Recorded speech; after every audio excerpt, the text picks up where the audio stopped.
Welcome to my narrated step-by-step tutorial for my painting Coastal Inlet. The photograph on the right was a reference and inspiration for this painting. The focus of this are the two fir trees sitting on the shore. I start with a light sketch using a B pencil on an 8 by 10 inch sheet of 140 pound cold press Quinacridone watercolor paper. The colors I'll be using for this painting are Cerulean blue, Manganese blue, Royal blue, Pyrrole red, sap green, Quinacridone gold, raw sienna, and burnt sienna. I'll begin with a sky wash of Cerulean blue and raw sienna. I'm using a 1 inch flat brush and I'm working at about a 20-degree angle. And I began my painting wet on dry. And I started with a Cerulean blue, which is a nice cool tone, and I'm going to bring in some raw sienna. And because as I paint this, the paper becomes saturated, these two colors gradate together nicely on the paper. Before I go any further, I'm going to put some Quinacridone gold down in a few areas where I want to have this bright gold highlight. And I'm doing it now because it will identify those areas. It'll put down a nice bright clean wash, and I won't go over those with another color and lose that brightness that I'm after. I'm going to continue with the same colors that I used in the sky in the water, and normally I would have just taken that wash from the sky right down into the water, but I decided I wanted to stop and put in those gold tones. But I'm using the same colors, and I have the raw sienna there in the middle of my page, and I'm bringing the wash of Cerulean blue up to it. And you can see, because the paper gets saturated as I do that, I get a nice gradation going on between the two colors.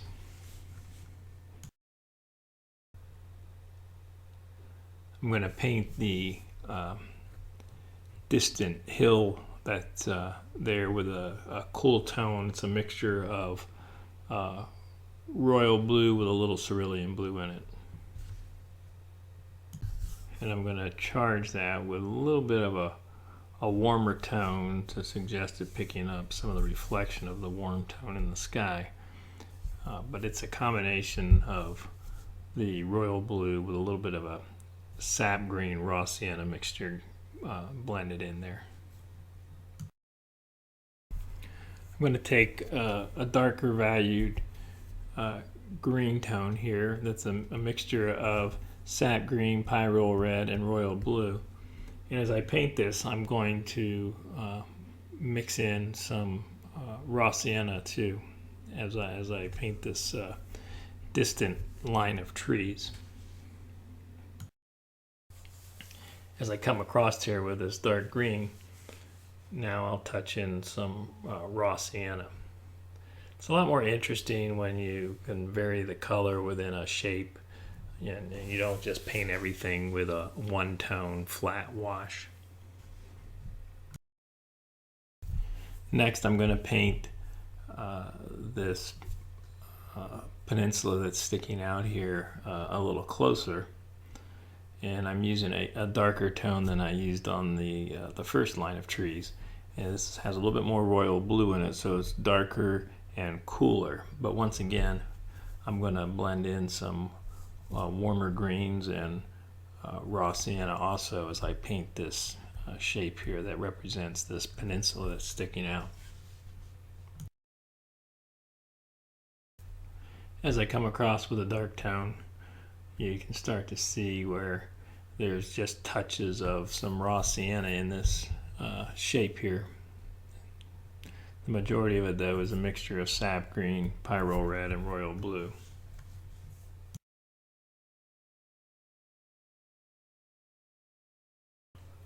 Now I'm going to take some of that same mixture that I just used on the other side to give the indication of a pair of distant fir trees that are on the shoreline.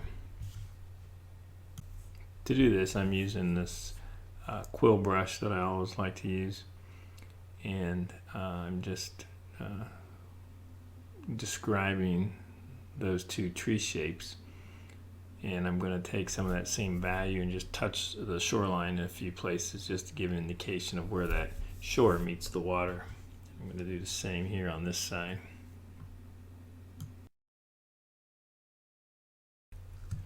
Now I'm going to begin to work on these two fir trees sitting on the shore that are much closer. And I'm continuing with the same brush. I'm using some of the same colors, but the value is a little darker than the last two trees I did. And once again, as I paint this, there's going to be some variation in the mixture that I'm putting down. I'll have this darker tone and kind of a cooler tone, but I'm also going to work in some warmer tones on one side to help differentiate the edge of one tree versus the other. I've used a very dark tone on the left side there, and I brought a little warmer tone on the right side, slightly warmer, not a lot. They're both very dark valued. I'm going to paint the second tree using the same dark valued mixture. Still using my quill brush, and I'm just going to work this down into the other tree. And really, as I paint these two fir trees here in the foreground and the ground cover around it and the piece of land that's sticking out, I'm really painting this as one large shape. This isn't an attempt to paint one tree and then go paint another tree and then paint a rock and a few pieces of grass. This all comes together as one shape, and it's the changes in value and color that start to give a suggestion of the tree versus the ground cover versus the rocks. There's some other trees in the background here, and I'm just giving an indication of that using a warmer green tone than what I've used with these two fir trees that are in the foreground. I'm going to insert my reference photo in the lower left corner, and you can see how this is starting to develop. Here I'm painting with some raw sienna that I've worked in, and I've just continued straight from the trees right into this ground cover. As I paint this, I'm going to change my color a few times, but it's still one continuous wash that I'm painting. So all I've done is go from the raw sienna right into the dark green just by changing what I'm loading my brush with as I come back to my paper. I'm going to insert a picture of my palette here so you can see the mixing area on it, and you can see that I have a variety of colors that I can load my brush with. I don't have to stop and mix a color every time I want to load my brush with a different color. I just have a variety going that works with the area that I'm painting at the time. And if I'm done working with this combination of colors and I want to move to something else, I just clean my palette, my mixing area of my palette, and just start with new mixtures. Now I'm working in a very dark mixture that's a combination of royal blue and burnt sienna, and this is where the edge of this land meets the water. So you can see how I've painted the trees and the foreground and in the background and the ground cover all as one large shape.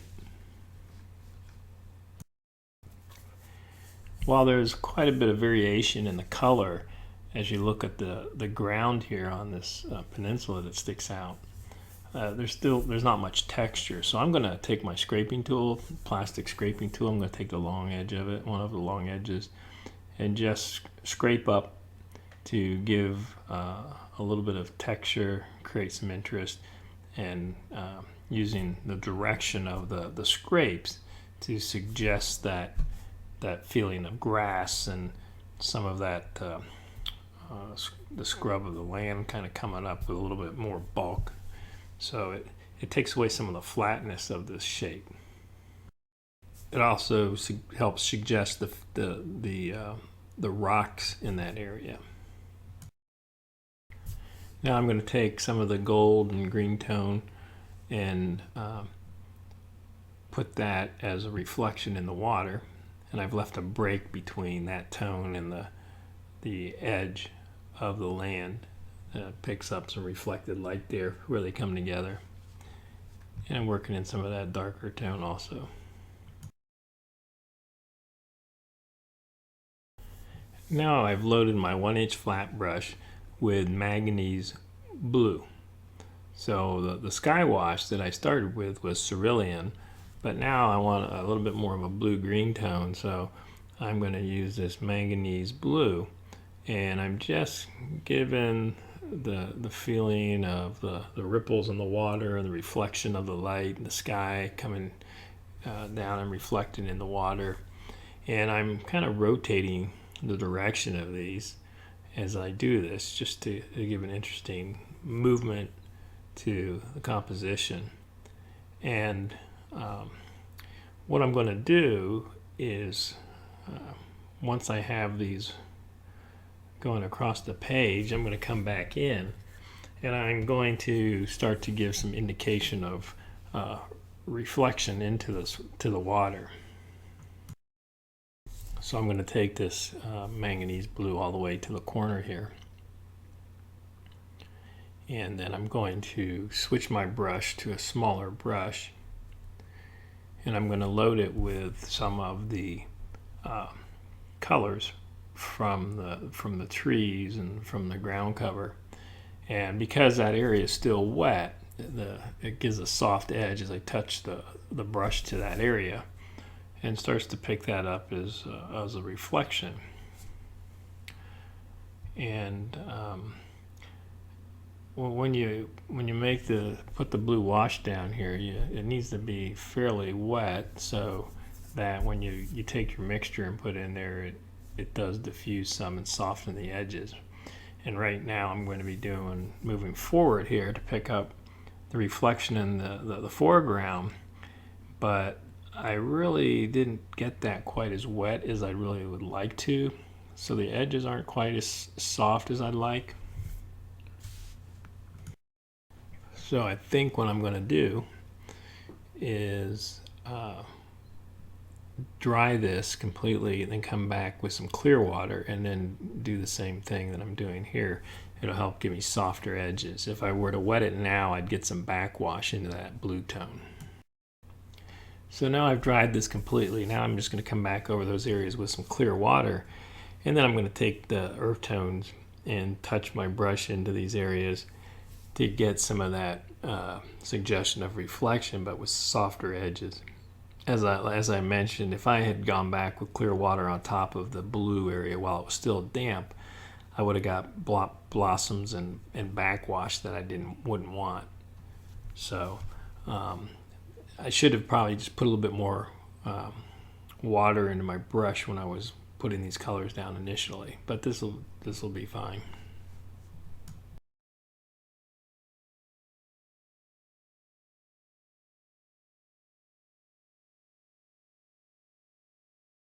I want to create a bit more modulation in the blue areas of the water, so I've got a mixture there with the manganese blue with a little bit of royal blue in it, and then I'm softening that with my fine mist spray.